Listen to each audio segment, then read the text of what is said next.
Guys, magandang umaga. Dito ako ngayon sa Basakan, mga 1 kilometro mula sa kalsada papunta doon sa pinuntahan ko. Yun yung yung mga na yan, kawayanan. Yan ako nagpunta kasi nagsingil ako.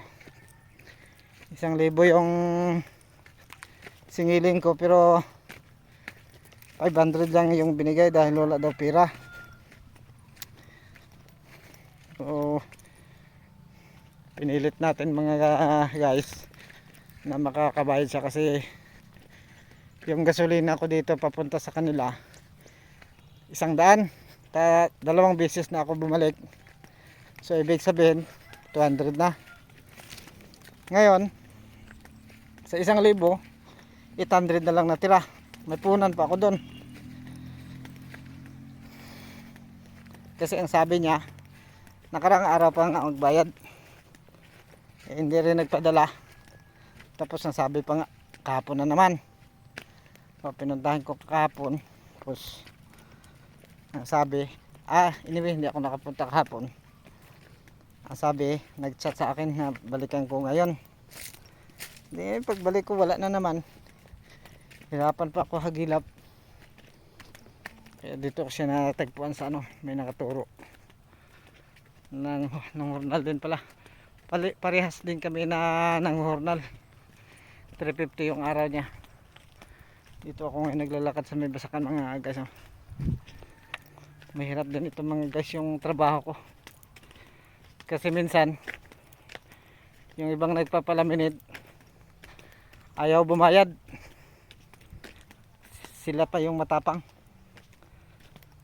Ganun ang mga madalas na nangyari sa akin. Sa 100 na customer ko mga guys, yung hindi talaga totally na makabayad dyan, may 5 sa 100. Hindi talaga yan makabayad ang 5 na yan. Minsan tag 1,000 utang, 1,500, 2,000 sa laminate. O dapat magpalaminate, kontrol lang yung kayang bayaran mo. Hindi naman lahat, pero mayroon talaga sa 100 niya 5 talaga yung hindi makakabayad. Kaya dito ako ngayon pagod. Sa 500 lang gasolinahan mo na ng 200, 300 na lang matira. Saan ka na doon, lugi ka na. Mahirap yung buti kong kalaki-laki rin yung aking na yan, yung konti lang naman yung sa akin dyan, puhunan ko pa. Magastos din yung laminate mga guys. Kaya sana sa mga nagpalaminate, maunawaan sana natin yung yung katulad ko na naglalaminate, na hindi madali yung paggawa ng lamination. Malaki ang punan, tapos yung tubo ito naman gaano kalaki. Punta pa dun sa Basakan ng mahigit 1 kilometro yung lakad ko. Dito na ako guys sa sa kalsada sa aking motor. Ayan mag-uwi na ako ngayon mga guys. Ito yung lugar nila dito, maganda rin.